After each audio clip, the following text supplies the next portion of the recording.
Come on, Rick! I'm pumped. It's Sunday in Bangkok. I had ordered quite a while ago a bunch of sort of inexpensive, cool-looking toys off Taobao, which is the sort of equivalent to maybe an Amazon or eBay in China, which is kind of tricky to set up an account for, but I did it. Toys are here. Let's unbox them. Come on. All right, Ricksters. So nothing cost more than $5 US. I'm going to sort of unbox or unravel or play with the toys going from most to least expensive. So most expensive was the Spalding mini basketball at 23.5 RMB. And you'll see other currencies for that here. Next, most expensive, I got 3 of these mini Batmobiles. They were 17 to 18 RMB each. To see the price in different currencies, look here. Next was Vega at a mere, how much was he? 12.8 RMB in other currencies here. And last, the Nitro Grinder at a cool 4 RMB. Let's get it. Spalding licensed mini basketball. Not a whole lot to say, but I just thought it looked so cool, I had to have it. So a little bit about Spalding and basketball. Spalding supplies a lot of the basketballs for the Olympics, and they were the NBA basketball supplier from '83 to 2021. Not a whole lot to say on this ball. Pretty cool. Next up, Batmobile. Some fun facts, and I can rip the packaging here, right? Have a little fun, it's Sunday. Fun facts about the Batmobile. So Batman is not the only person to have driven the Batmobile. Guest drivers included Alfred Pennyworth, Batgirl, and Nightwing. In 2014, a Batmobile from the 1960s TV series sold for $4.62 million. And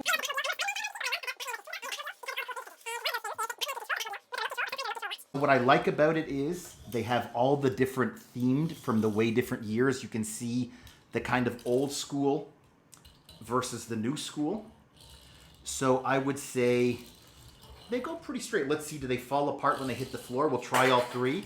It's okay, you don't have to stop it with your foot. I'm just curious to see actually if they stand up to it. Thanks, Terry. They can hit the floor without falling apart. This guy lost 1 wing, but they come out and in. That's cool. Overall, I'm going to give these a semi-win. I would say win because it's just such a cool theme, and to have the different Batmobile designs, they'll look cool on a shelf. The fail part is it's a pretty inexpensive product, and so you're not getting kind of the detail and quality you like and the feeling.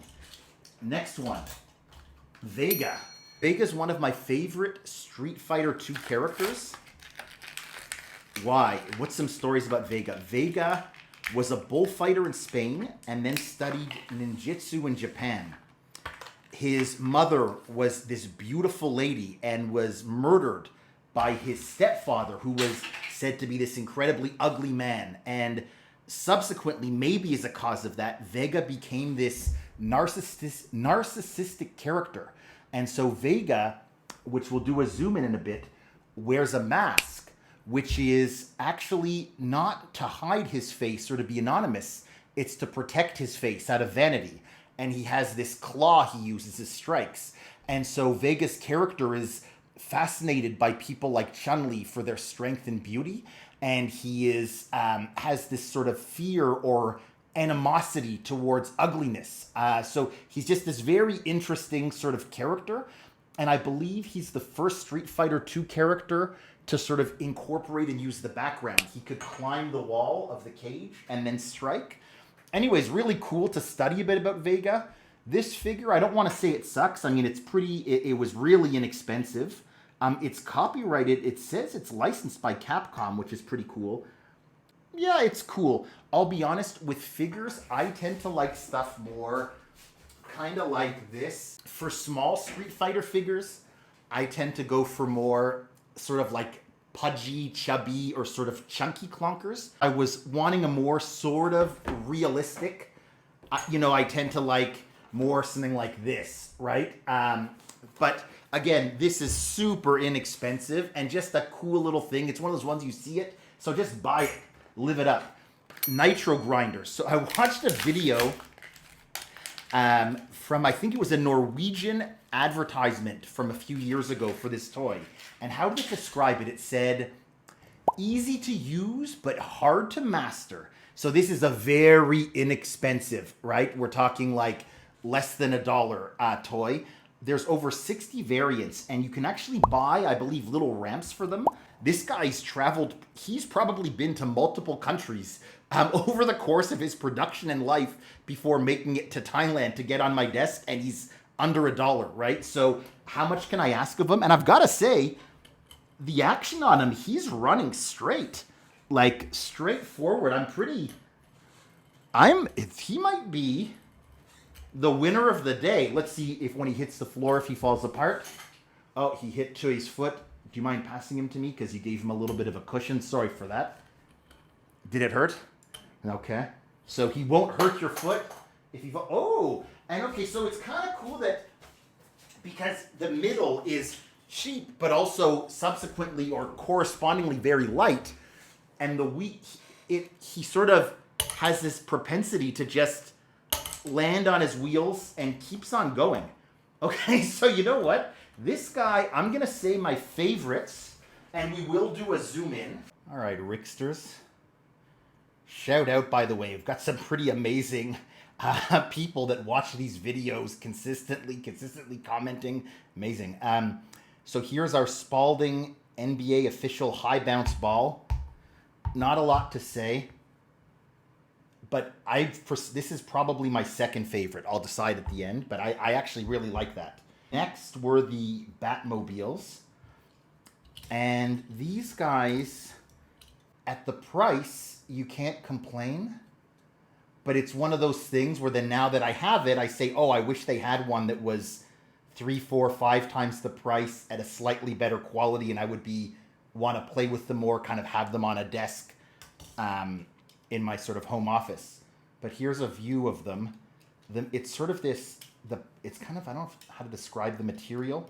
And the action on one of them, I think it's on this guy.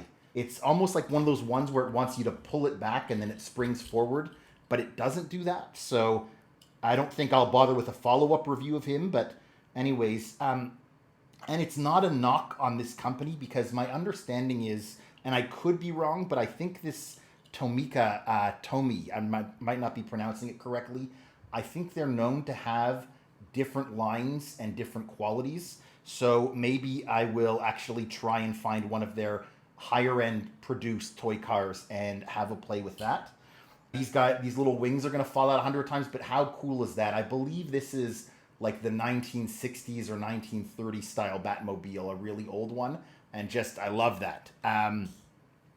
So Vega, I can't hate him for being tall and skinny, right? Because that's how he is in quote unquote, real life. Like the idea, he's not a real life character, but the mythical figure, this is kind of what his build is. But again, for toys, I always want them a little bit kind of chunkier and just maybe cuter. But I will say on this, the detailing for a very inexpensive and small figure, it's done pretty well.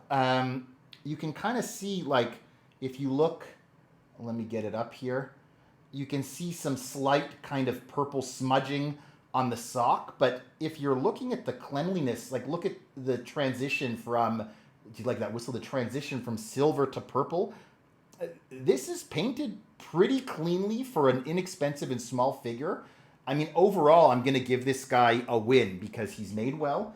And then here it is, the easy to use but hard to master. And if you could get your hands on it, you would get the sense. It's really, I mean, when I saw it it's actually 3.9. I rounded it up to 4 for the video, but it's actually 3.9 RMB. And you would think, how is that even possible? When you feel this, you kind of understand. It's really kind of hollow, cheap plastic with a sticker. But I just thought it was cool that you could they have all of these different themes. And the action on this guy is pretty amazing. So I'm impressed. Now look at my face, and I'm going to give you the final verdict, please. Come on, Rick. This one was super fun for me. Thanks to you for being so patient when I'm flopping this stuff all over the place. Why was this a kind of special one for me? When I was a kid, it was just, I always, if I left the house, I always had to have toys in my pockets. And so I always had little cars, little figures, toys, balls. This is mine out of the gutter. This is, I think, what kind of helped manifest my love for EDC stuff, right? And I had a lot of fun with this today. This is a great thing because I can now give some of these, when people come over, they have kids, I give toys away, I bring toys, I love giving toys away. So my favorite, down to the brass tacks, my favorite is this guy, the cheapest, but I love him. Just bang for the buck and just a cool idea. Second favorite is this. It's just so simple. It's a ball, but I don't know if it's the yellow-black color. As when I saw the picture of it, I'm just like, I need this, and it didn't disappoint. Next, I'm going to give a tie for third place. So shout out to, Tomica for just giving this option to own a bunch of different Batmobiles at an inexpensive price. This Vega character, because it really is well made for a very small minifigure. I'm going to do another 1 or 2 of these in the coming months because there were some toys maybe between $5 and $10 that I really liked. And some other stuff I really like. Good story, Dave. I had a lot of fun with this one. Thanks so much for watching. Click subscribe in her. And come on, Rick. I'll see you next time.